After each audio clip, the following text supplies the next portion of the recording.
because when you see an ad, you immediately know it's an ad, right? It says ad, there's a big blue button or something like that. It's a paid, whatever. It kind of gives the feeling immediately that this is an ad. And you as a consumer, you give it less time to actually have an impact on you. So depending on what made the first video viral organically, if it was the first 2 seconds, then of course it could work in paid. But if something else made it viral and the engagement or whatever, then it's not guaranteed.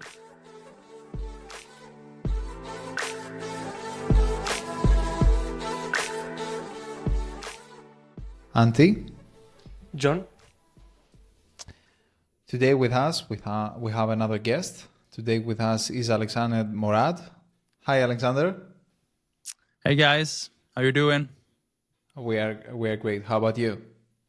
It's great. I'm looking forward to this podcast. Thank you for coming. Thank you for coming. Like I sent him an invitation on Instagram because I watch him like in a lot of stuff like in the affiliate world. So I want like to get to know him. So introduce yourself to the world, Alexander, for the people that don't know you. Yeah, sure. So my name is Alexander Morad. I'm the founder and CEO of Brightmind Agency and Orion AI. Yeah, I don't know how to introduce myself more than that. I'm a public speaker. I travel the world and talk about AI and marketing on TikTok and such. I've recently been to Greece in Athens. I don't know if you guys were there and saw me there. But I was there. It was beautiful and great. So yeah, that's a little short about me. And I guess this podcast will tell a lot more about me. Yeah, that's great. I didn't know that you were in Athens. Like we've been to the affiliate world, like this in Budapest. So okay, yeah. cool. Okay, so I want you to tell us more about Brightmind Agency. Like, how did you start this agency? Like, what is the journey? Like, go through this journey with us. Yeah, sure. So the journey is kind of unorthodox when it comes to marketing. I never studied marketing. I have no experience of marketing before starting the agency.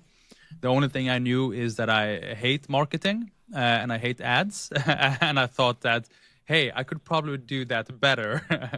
There has to be a better way of doing marketing and actually reaching out to people than the ads that I'm getting. Before that, I was studying to become a psychology teacher. And I think I just tried to implement a lot of psychology into social media ads to create what we are doing here in Brightmind. That's the beginning of like how Brightmind was started. And then there's been a lot of pivots and changes throughout the time.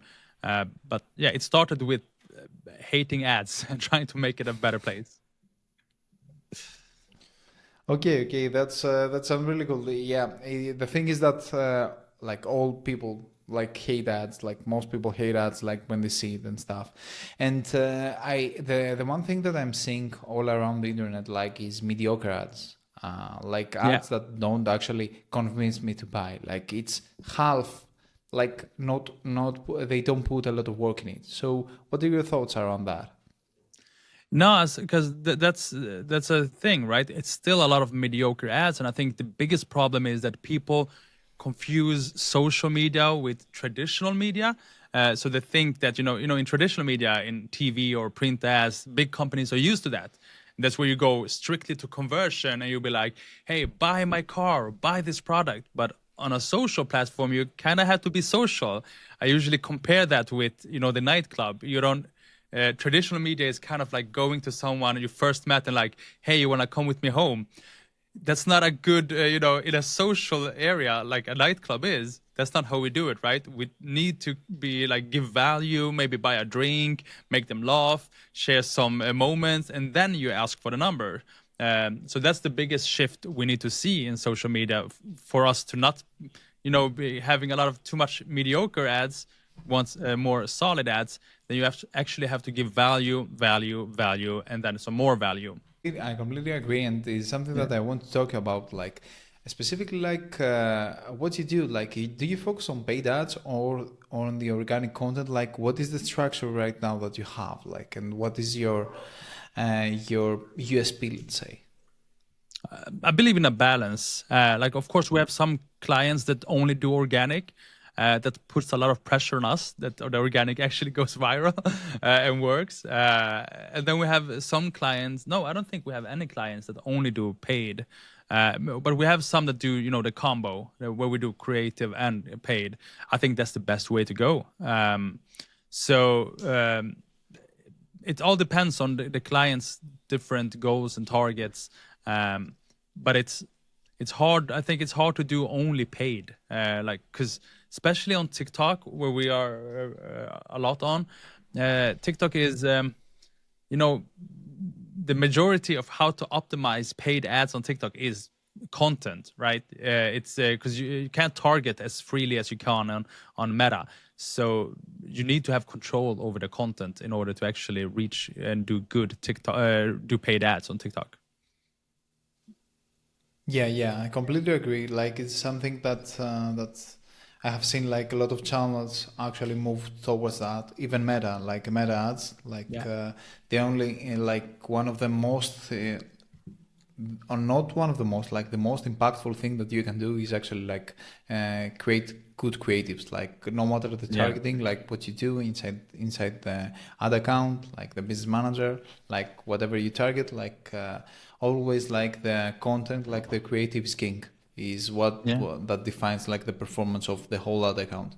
So I totally Yeah. get it. Like, and what is the structure right now that you have? Like, do you hire people? Like, do you have like content creators that work for you, or you go and search for them on a client basis? Like, what is the Yeah. structure? No, so we do most everything in house, right? Of course, when it comes to creating organic content, usually we need actors or creators to be the face of the brand. Some of the brands we're working on, we have like in-house our team being the face of the brands, and some we need to go and find external people. And then we look for freelancers, we look for actors, we look for different TikTok creators that likes the brand and wants to be the ambassador of it and face of it. But otherwise, we try to do mainly, in-house. Okay. And you have been focused like on TikTok ads from the start, from the beginning of the agency, or you shifted when you saw like the spike of TikTok and after COVID, I guess like everyone was switching and were Yeah. going and were gonna introduce to TikTok. What was like the decision? No, yeah. So, like, honestly, Brightmind started as an AI company, building machine learning bots and chat bots and stuff like that. We had a great vision on how to implement that, but then we realized that it was too cost. It cost too much for the companies to use that service. We sold a couple of those, but it was just too expensive and too time consuming, and it wasn't good enough. Not like when ChatGPT exists now. There's a whole different possibilities now. So it started like that, and then we pivoted into events, and then we pivoted into Facebook and Instagram, and we've just slowly been pivoting ever since to wherever we see attention being the most cost efficient and most impactful. Right now, it's TikTok, and it's been cemented for us because we've had great success on TikTok. I think we're the only agency in Europe who's won the TikTok awards twice, which is like crazy because we are kind of a small agency. We compete with those that has have a revenue with 10 or 20 or 30 million euro, and while we only revenue maybe like 1.5 euro, right? So we didn't expect to win. So we apparently the team is doing something beautiful there, and of course, like, since the attention is good, it's cost efficient, and we seem to have like a thing for it. We just double down on it until TikTok is not the best platform anymore. So the main platform, no, the main market that you're advertising, it's Europe, or you have also in US like clients? Oh no, we do globally. We work, Globally. we work globally with brands and artists. But the awards was only Europe specific. There is Europe. no TikTok awards in the US or something like that. So it's only in the Europe. Yeah. Yeah, yeah. I wanted to come to TikTok Awards. Like you've won two TikTok Awards, which is a big deal in today's like digital space. How did those campaigns come to life? Like how did you actually won those awards? Like can you walk me through the story and Yeah. maybe the impact that those awards had Yeah. for your business as well? Yeah, like how I won it, I have no clue. To be honest, like when we started, like the first campaign, we didn't even know there was an award thing existing, and TikTok was kind of forcing us to submit. It was like you should submit it. Come on, try. We've never submitted anything for an award before, usually because it costs a lot of money to do that. But TikTok Awards was free, so we thought like, okay, I like that it's not because usually I don't like awards because you pay a lot of money and then only the big agencies can afford it and it becomes like this hierarchy, right? Um, so I don't really know how we won it, but the campaign. I think our thoughts whenever we do a campaign, we try to think on how we can not win awards but win our target audience attention, right? Because that in turn, I guess, becomes award winning. So in the first instance, it was the KFC, where they had a problem or a challenge. In Sweden, KFC is not that huge. They only had like 13 restaurants when we were working with them during that year. And those and people didn't know where these restaurants were. So they came to us with like, okay, how can we reach out on TikTok, still be funny, still be entertaining, but still also say this is the restaurants that we have, right? Which is not so funny communication. And we came up with this idea of having a KFC tour with a big TikTok creator, and we had like a meet and greet. And during 4 days, we visited every restaurant and had like a meet and greet, and the people dancing and stuff like that. And it just became this huge, impactful thing because at every restaurant there was like hundreds of people showing up, wanting to meet this creator and just creating this iconic moment for them that is co-signed by KFC.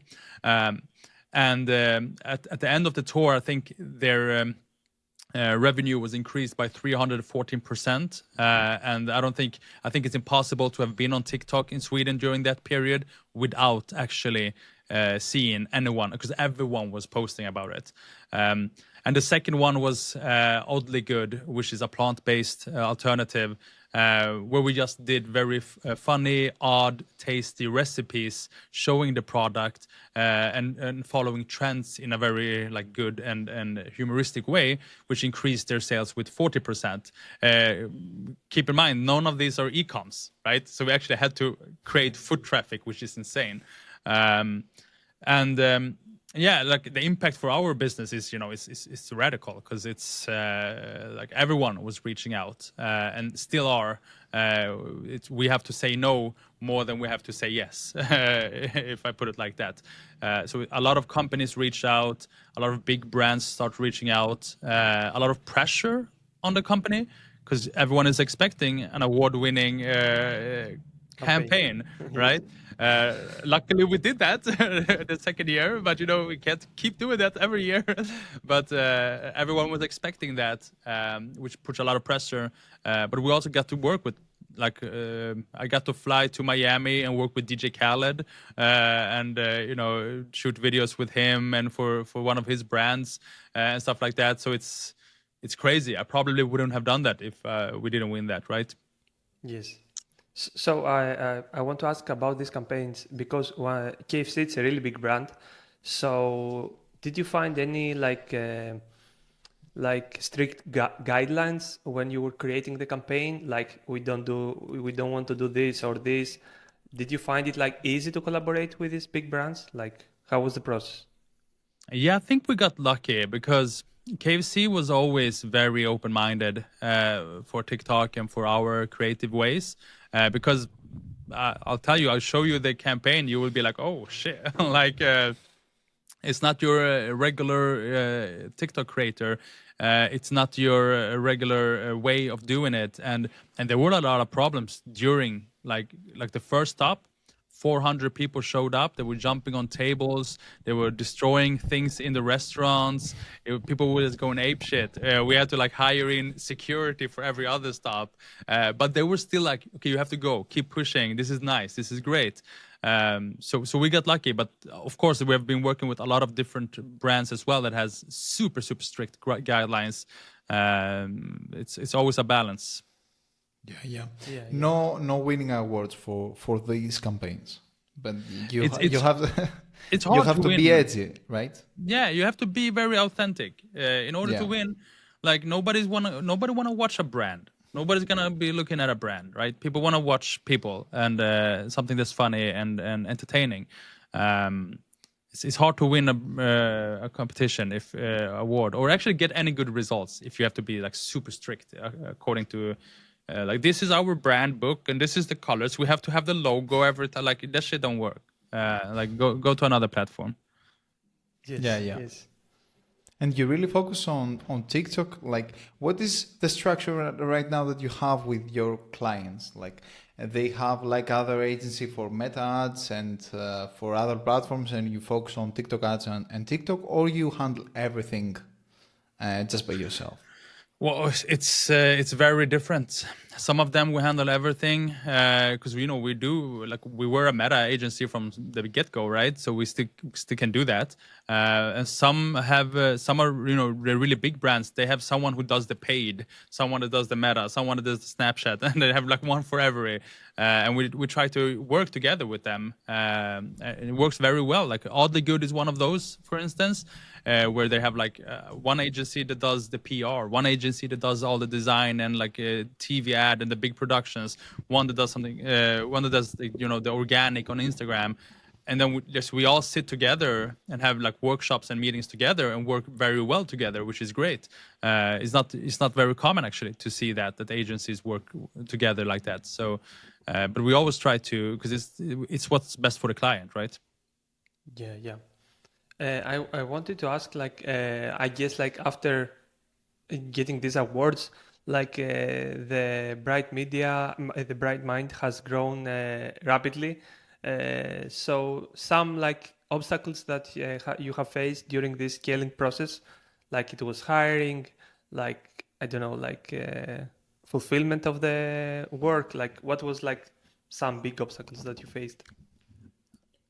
I think hiring is always an obstacle because you always, especially in a creative kind of business, right? To find that kind of competence on that skill level, because suddenly everyone wants to work with you, right? Everyone reaches out. There was no problems in finding candidates. We get a lot of candidates reaching out on almost a daily basis, which is I'm super thankful for that. It's a blessing.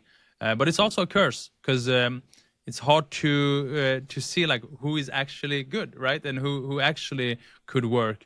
And we've had some mis-hirings and some great hires as well. So it's always it's always a struggle. Personally, I think another challenge is just winning an award is also a blessing and a curse. Like I know I'm not gonna be like I'm very grateful and but it also creates, as I said, high expectations, which I like, but it also creates a wrong focus. I was never, as I said, I did it because I want to make a difference and make good ads. I never wanted to win awards. And I said that on my first speech when I won the award. I was like, okay, guys, now everyone is here. This is a perfect opportunity. The platform is new. Let's give it the respect that we didn't give Facebook and Instagram. Let's make great ads. And then I went and won it again, and I was like, "Hey guys, why are you not winning? Like I don't like when you win, I feel like I won as well because then suddenly everyone is up to date, right?" And I think my own focus kind of shifted a little bit for a while, and I was getting like too focused on the materialism and winning awards and revenue and stuff like that. And that was a challenge for me because I was never that guy. But now I've shifted back again, so we are good. That's Okay, good. okay, that's great. That's great. And the social media platforms evolve really quickly. You've managed to stay at the forefront, especially like with TikTok. How do you keep up with this changing landscape? How do you work? How do you work, and you actually on top of it? Yeah, so like we've jumped on a lot of different. TikTok was not the first one. We even Clubhouse. I don't know if you remember Clubhouse. Yeah. It was Yes, during like yes. a 1 month or something like that. It exploded, but we were really big on Clubhouse, and we made a lot of money on it during that month. Um, and I think it's just it's a combination of being very passionate about attention and social media. So I'm always curious how to build threads, how to build the X or Twitter, or like everything that comes up. I don't think there's a single social media platform that I haven't tried and I haven't tested out. But so that's that, and how to keep up with the trends. The best way is to just be on the platform. Uh, it's the same way. Like, how do you keep up with a language? If you learn Spanish, the only way to keep that is to speak Spanish. Correct? You Yes. don't speak Spanish for 2 months. You're starting to lose some kind of the authenticity in your language, right? Same thing is with TikTok. Like you don't speak TikTok, you lose it. So you have to be on the platform and consume it as a native. Doing that then it's impossible not to see the trends and how the tonality is going. So you have created so many videos on this platform. What do you think are the main ingredients making a great video? Like, does it require controversial, authenticity, like some key characteristics that makes a great video for? Okay, so the first one is a great hook. Everyone knows that by now, but still people don't think about that. A great hook, it has to be something in your voice. So maybe it doesn't have to be controversial. It can be like, it can be something like, this is how you learn, okay, wait, let's redo that. It could be something like, this is how you become great at TikTok. A clear hook, right? And then you have something visual, like a visual hook. So something is happening. Maybe you're pointing towards the camera, and you saw that it becomes blurry when I did that. Like you do something like that, or you have something funny happening, or someone cutting a banana or something. I don't know, but just something crazy happening. A visual hook, a vocal hook. Then you already touch two senses, ears and eyes, right? If you ask a question, you almost also touched like a verbal sense as well, because people are like, oh yeah, that's me. They start talking to themselves, right? So the hook is everything, but then you need to keep the energy up. You need to keep it real. People don't want to watch it overly produced. They want to keep it native. They want to keep it like a part of the community, and have a great call to action. Like, because the worst thing people could do is love the video, watch the video, and be like, this is great, and then you scroll. So you need to Yeah, ask them yeah. something, or like save this video for later, or comment this, or like, and just something, or follow, because TikTok measures all the interactions, and they see that, okay, these many people have shared this video and saved this video. Let's show it to another group of people that has the behavior of sharing and saving the video. Oh, they also share and save it. Then let's show it to more and more and more, and then it just explodes, right? So hook, keep them interested, and have a call to action that you just can't miss on. Yes. Does a lot. Yeah, yeah. And that's also, the main thing with trends. People think hopping on trends is what makes the video fly. Like they think that, oh, okay, now, but TikTok will see this trend. No, no, no. What makes it fly is that the trend becomes the hook, right? So people see it and they're like, oh, this is this trend. That's the hook, right? That's actually, that's like the trend becomes the content creator, the influencer for your video. People be like, oh, I know this trend. Let me see what he does with it. The same way they say, "Oh, I know this influencer. Let me watch this video." So you're kind of borrowing the pathos from the trend. That's why it works. Yes, yes. And now that you mentioned trends, like what you have seen working better, like following the trends in the background audio and the music, or like following trends that there are challenges to do, for example. What kind of trends you have seen working more? I think all trends work All. depending on the brand. So it works. I think one of the biggest things we saw recently is, if you remember, like, oh, very demure, very mindful. You know that trend. I don't know if you saw it, but it was huge, and a lot of brands were doing it. Brands that wasn't demure and wasn't mindful, and people started reacting to that. I'm like, hey, why are you guys doing this trend? You're not demure.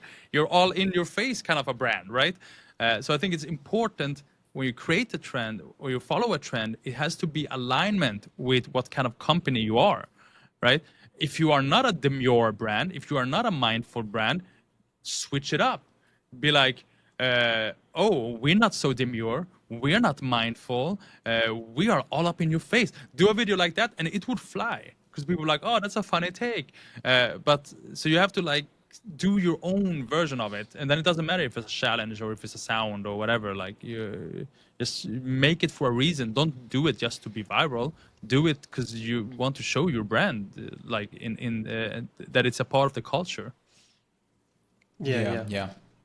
And right now that we have like a TikTok expert, the guru in front of us, like I want to ask something that it has stuck in my mind, like with organic content and ads specifically. Like, in your opinion, like if I have an organic content that goes viral, like that means that this organic content is the same content that is going to go like well on ads, like if I just promote it, and the other way around, or like it's two completely different things. What do you think about that? I'm gonna be very boring here and say it depends on the content. We've seen sometimes, if it works organically, it explodes paid as well, right? But I do still believe that there are different, and I'm gonna tell you why. Because when you see an ad, you immediately know it's an ad, right? It says ad. There's a big blue button or something like that. It's a paid whatever. It kind of gives the feeling immediately that this is an ad. And you as a consumer, you give it less time to actually have an impact on you. So depending on what made the first video viral organically, if it was the first 2 seconds, then of course it could work in paid. But if something else made it viral and the engagement or whatever, then it's not guaranteed. But that is actually one of the strategies we use, is that we see videos that work very well in organic and we push them harder. Sometimes we also do this, that if we believe that we need another intro hook, if we see a video performing very well, we save it and we re-edit it to a paid version, and then we push it, and it works very good. Okay. That covers it. Like it's not that boring. Like I can say. Okay, sorry. But I was like, people are always like, it depends. But Yeah. I Just wish give I the could have answer. like, I wish I could have like, this is how it always works, right? But something that always works is, I can give you this, that shares and saves is the strongest algorithm boost. Likes and comments don't mean that much. Watch time means everything, but saves and shares means everything. So whenever you create a content, try to think about, am I making shareable content? Am I making content someone would save? Is this like a recipe someone would share to someone? Is this us hopping on a trend that people be like, oh my God, look at this guy, and send it, right? Are you making shareable or savable content? Then it's probably going to go viral. Yes. Yeah. So and this is platform specific to TikTok, or Instagram works the same way as well?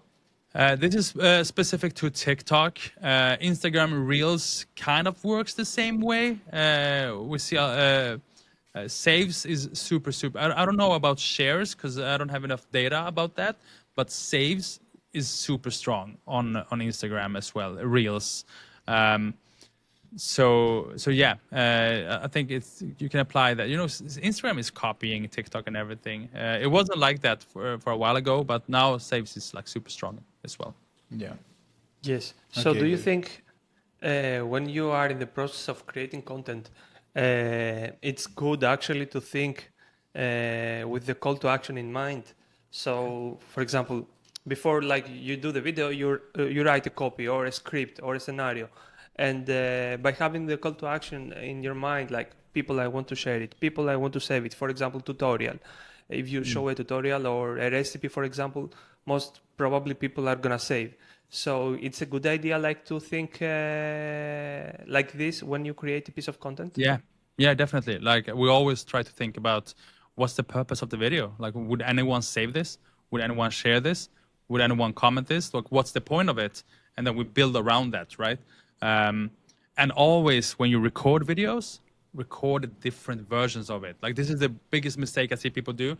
They do a video like, okay, I did this video. Like if you do a recipe, you need to record at least 10 different hooks. One with the finished food, like in the camera like this. One with an aerial view of the food. One where you're tasting the food, like, this is good, as the hook. One where you just start with like, we're doing this recipe, and you start slicing. Like 10 different hooks. Because if you post the first one and you only get 200-300 views or something like that, that's not good, right? Take it away, re-edit it. Try the other hook where no, taste it, but this was great. Try that hook, boom, 10,000 views. That's great. Let's keep that one, right? So it's all and that's really hard to do afterwards. Like, the video didn't fly. We only got 300 videos and 300 views. Oh, we don't have another hook. I can't go and record and cook the food again and record it one more time, right? So it's good to do that in the beginning, to have different hooks, different call to actions, try to make different we talk about key moments in the video, and those key moments need to have like different versions of it. Yeah. And how long should a good video be? Like, because right now that with all these different opening hooks, we are like, it's a lot of work. So how much more work do we have to do? Like 1 minute is enough, or like we need like 5-10 minutes? For how long the video should be? Yeah. Or no, I think there's no actually, like a lot of people think that long content doesn't work on TikTok. It works fine. If the video is good, people watch it. But 30 to 40 seconds still like some of the best videos goes very well. Under a minute is usually very good. Over a minute is also great, but then you have to be really, really good at doing content. Because someone really wants to see it. Like if they're gonna spend 60 seconds of their life, it sounds silly, but people they scroll like this, right? It's so you need to be really, really good, or have something that people like. Oh, I really want to hear about this. Yeah. So I have one question. Last one about TikTok. Okay. About TikTok Shop. It's really popular in US, and people are doing like crazy growth through TikTok Shop. Do you have actually like clients that they are on TikTok Shop? Not at the moment. Not at the moment. We had one earlier a while ago, and it went like super good. I think TikTok Shop is amazing when it comes to Europe and everyone gets access to it. It will be important to be early on that. But Yes, for now, yeah. That was my question. Like, because maybe I think like because you got the awards, maybe you have some insights from TikTok. When They it's do going the to plan. happen? Yes, it's gonna be UK first and then Europe. Like, what is the plan? So I think like I am under strict NDAs with TikTok, so I can't. I don't think you I can break them.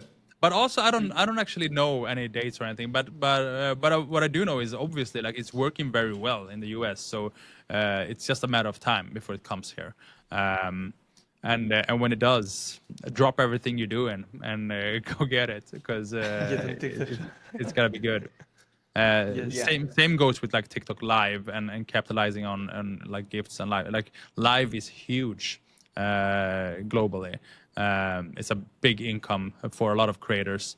But it's slowly coming to Europe as well. Yeah. Yeah, that's great. Do you know, because like a lot of your brand is around TikTok. Like I have another last question about TikTok, and then we're going to move on. But yeah, you have like your brand is around TikTok because like you are a TikTok expert, like as I say. So I want to know like what's your thought around like what's happening with US and TikTok? Like, is it any danger like of this actual platform dropping or dropping in value, let's say? I don't think so. Like, I do have a couple of clients over there, and they ask me the same things, right? Um, I don't think it's a problem, but you know, my guess is as good as yours. But you know, I think it's politics. It's, you know, the election is around the corner. They're trying to get some votes. I see it very hard, like how they would manage to actually block that.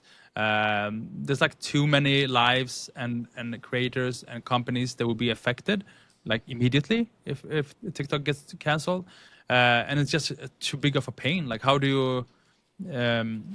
I don't think you don't get popular by doing that. Like, it's a crazy thing to do. Yeah. So I don't see it happening, and if it happens, then it happens, right? I tell my clients that like we go down with the ship. It's like Titanic, right? But that's the only thing you can do. Like for me, it's because I have a lot of people be like, oh, I don't know if I want to go TikTok because it might get banned, but it's not banned, is it? It's not banned. Like it's for me, it's like I usually compare it to imagine having like a food truck outside a nightclub, right? And you're selling hot dogs or whatever, right? And then there opens a new food truck or another corner, and everyone is there. Like, and everyone who loves hot dogs is there. And people be like, oh, you're gonna move your food truck over there, and you're like, but what if the club goes down? Who cares? Like, just go there for as long as it's open and just sell your hot dogs, and you will have great profit. And if and when it goes bankrupt, the club, you move along to the next one, right? It's all about attention. Right now, everyone is at this club called TikTok. Should be there. It's just that simple. Yeah, yeah. But I think like with TikTok specifically, like in the beginning, TikTok was such an amazing thing. Like the algorithm could predict what you want to see, like, and actually showed you stuff that you wanted to see, which was like revolutionary. But right now, like other platforms had caught up, like they copied essentially, like Yeah. Instagram and like YouTube Shorts. So right now, like at least my algorithm, like, and my feed, like on Instagram, it's much better. Like I spend so much more time on Instagram. So what do you think about that? Like they copied it, like what they did like with stories and Snapchat, like Yeah. the same way. I mean, that's the DNA of Meta, isn't it? Right? They see Yeah, yeah. something good, they take it, and then they just do it better, or they do it good enough, right? They did that with Twitter. They did it with Snapchat. They did that with TikTok. And now they're doing it with MySpace in a way, where you can put music on your profile. So it's like that's what they do, and I see them serving different thing. Like, there's a different kind of humor on TikTok compared to Instagram. So they serve different purposes. I don't feel like you can create cultural impact on Instagram yet anymore in the same way you can do on TikTok. Something is trending on. Have you ever heard about anything starting to trend on Instagram? No, you haven't, No, right? no, no, No, no. no trend starts on Instagram. No brand explodes on Instagram anymore, but it does on TikTok. So TikTok is our MTV in this modern day. Like, this is where the culture happens, where the impact actually happens, and that's why it's important to be there, because that's the club every cool kid goes to, right? It's kind of like that, and you need to be there. Of course, there's other big clubs like Instagram and whatever, but that's not where like the culture is happening right now. Could be in the future. Yeah, yeah. I completely get like the thing with the trends like stuck what you said, because it's true. Like it's TikTok trends. It's not Instagram trends. Yeah. Yeah, I completely agree.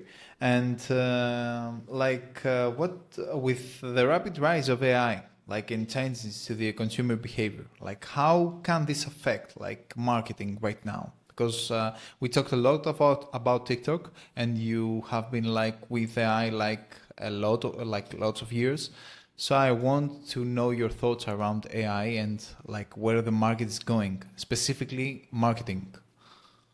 Well, it's gonna change everything. I was at Cannes Lion during the festival and spoke, and I mentioned in a panel that I believe in like 5 or 6 years, 95% of the agencies today will not be here anymore. I say that, and I don't say that to be controversial. That's what I genuinely believe. I think, and I have an agency, so I mean I can say that. I'm not trying to hate on agencies, but uh, AI already today is doing a way better job than most agencies are when it comes to producing music, jingles, songs, when it comes to producing great ideas, scripts, and SEO, when it comes to producing actually pictures now as well, and some videos are really like with Pika coming and Runway and stuff like that.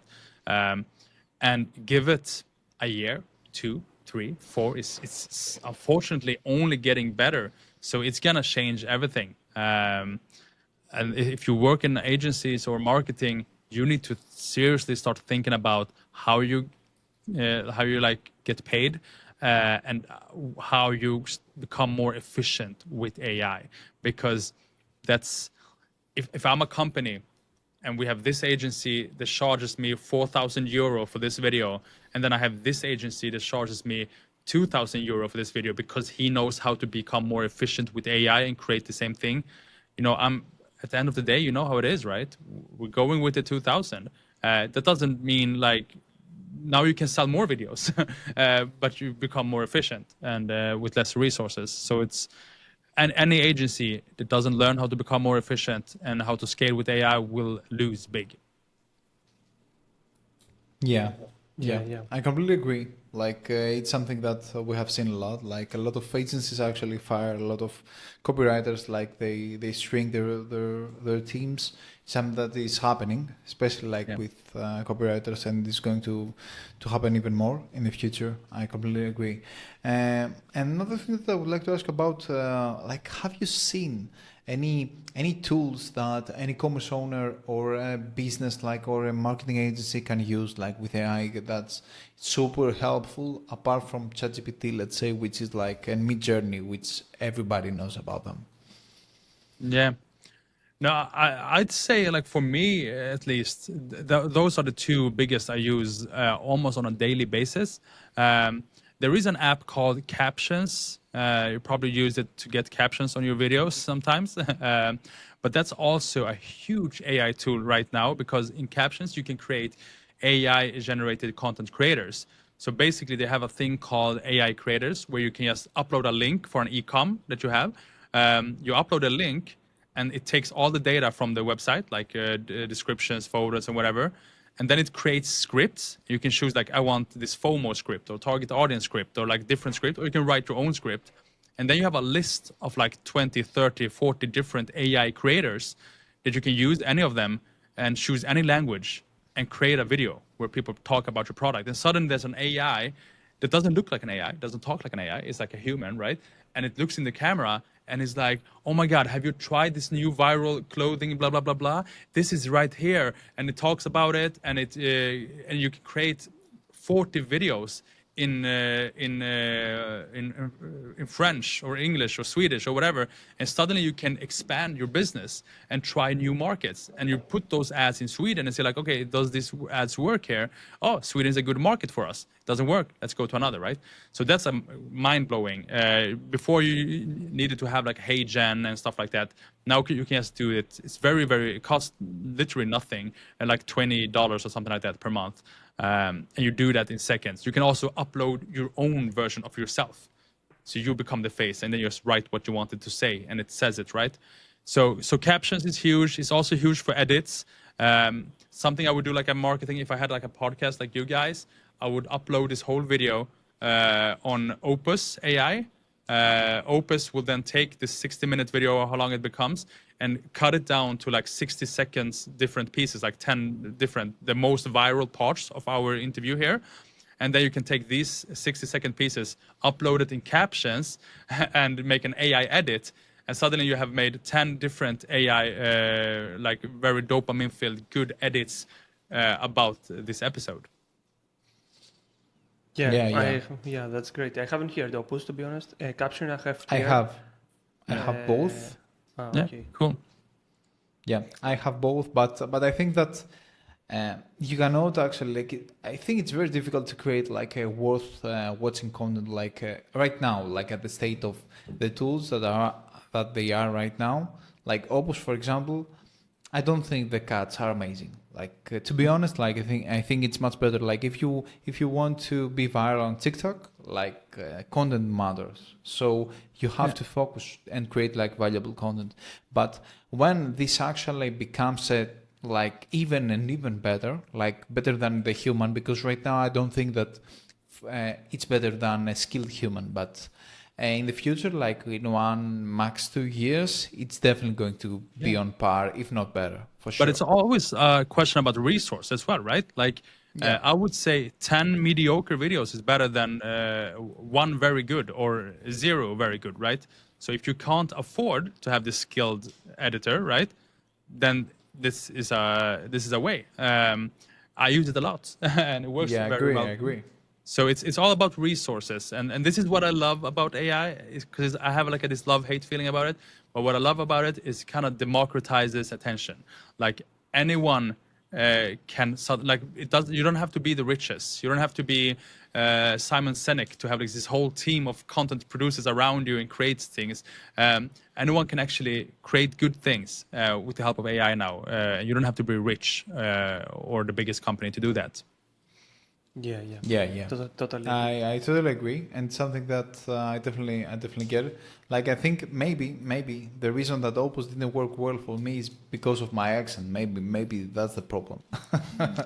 Could be. Did you try it on when you speak Greek or when it was English? It was English. Okay, English. Okay. Yeah, it could be, but still though, like let's say it gives you 10 videos. If 1 is good or 2 is good, it still saved you a lot of time, right? Yeah. So it not all doesn't have to be good, right? So it's of course. Yeah. Okay, good. So because before we close, like what is like the future of Brightmind Agency right now? What's next for the agency? I think we need to also check ourselves in the mirror and try to become pivot. more what? And pivot because AI yeah, was because coming. you said I think we have been pivoting now for 2 years actually in both the AI and TikTok direction, and I think we need to go even deeper in AI and find new solutions and try to stay ahead of the curve. Me personally, I'm actually going on a world tour next year.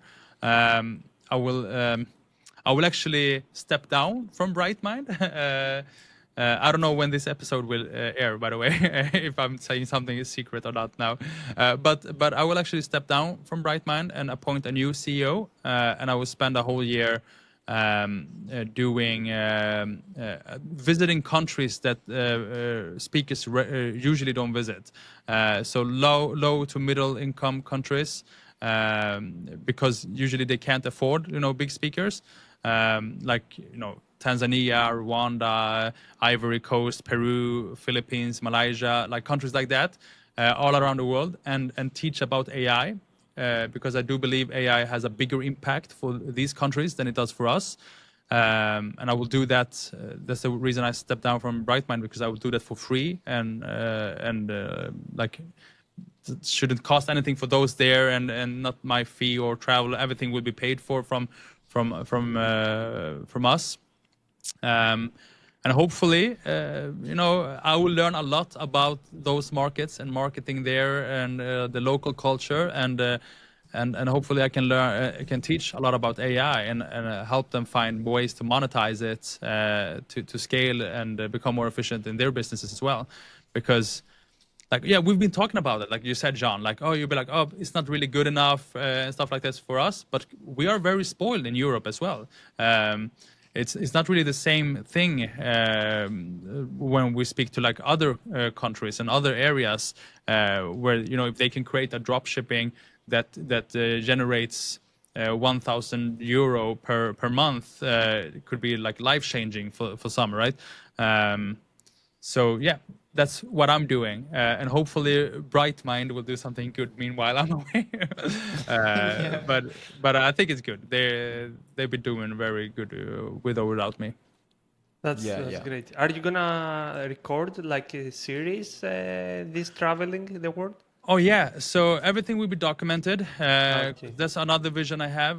My hope is that people will see this and be like, oh, these countries are actually way ahead than we thought, and will want to invest in these countries as well.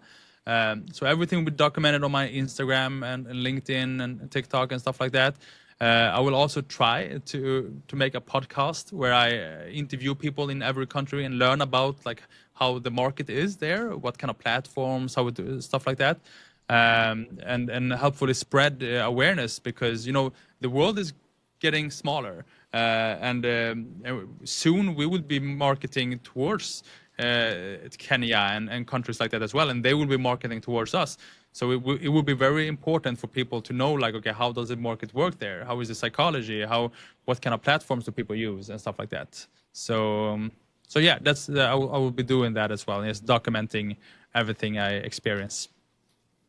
That's Okay. nice. That's nice. That's Good really idea. inspiring, actually. Yeah, yeah. I really like it. Like, and as a content, like with, if you have like the content in mind, I think it's a really good content as well. But it's really a nice move as well. Maybe you do it for the purpose like to give value to them, or maybe for those like Malaysian dollars. I'm kidding. Yeah, Yeah. I don't. I like if you look at it like on a profit basis, it doesn't make any sense. But No. that's why like it's definitely something that you do on a like for you to actually, because you want to give back. It makes Oh yeah. sense. No, because like that's not markets we're targeting, and Yeah. uh, I mean usually I charge somewhere between like 4,000 to 7,000 euro per speaking session, and I mean that's very hard to, even if they wanted to pay me, like it's very hard in low to middle income countries to do that, and then it's flights and everything, so it's genuinely it's just I feel like I've been having a couple of really good years, and as I said earlier, like I feel like my focus maybe shifted more to materialism and winning things and stuff like that, and that was never my intention. My intention has always been to create positive impact on people and the markets. So I see this year as a salvation year for me, to just get back on my feet and try to adjust my energy into things that I actually passionate about, and that's having a positive impact on other people. Okay. Okay, that's really inspiring. Like, is Greece in your list, or like it's too advanced for the list? I think Because look, you go can ahead. come, you can come. Yeah, yeah. Like as I said, I recently were there and I loved it. And if everything fits in the schedule, I am doing Europe as well. There has been a couple of countries. I just have to say as well. I just want to, like, it's not only low to mid. Like, I'm doing Okay. continent for continent. So when I am in Africa, of course, I'm also gonna visit like South Africa. But everyone is visiting South Africa, so that will not be my focus, right?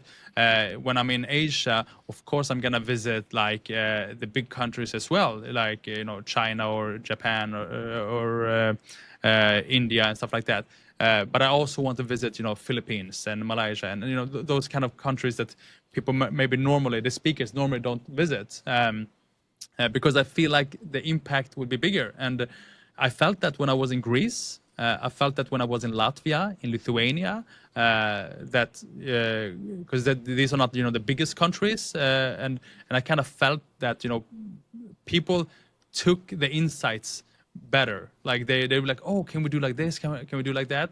And yes, made a better impact than when I'm in France or in England or whatever. Like it just feels like I'm the conference number 545 that week talking about AI, and they'll be like, oh, it's so inspiring, and they go home and they forget about it, right?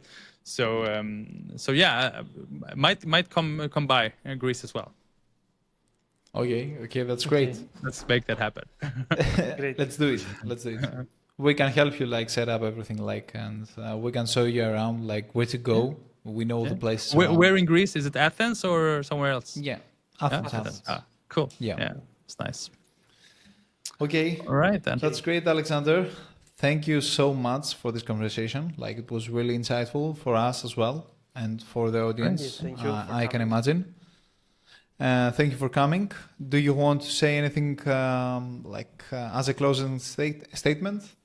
No, it was great being here. And I always say that that we mentioned the tour. Like, if anyone is listening and want to help out in any way, I'm always up for getting some assistance because it's a big project, right?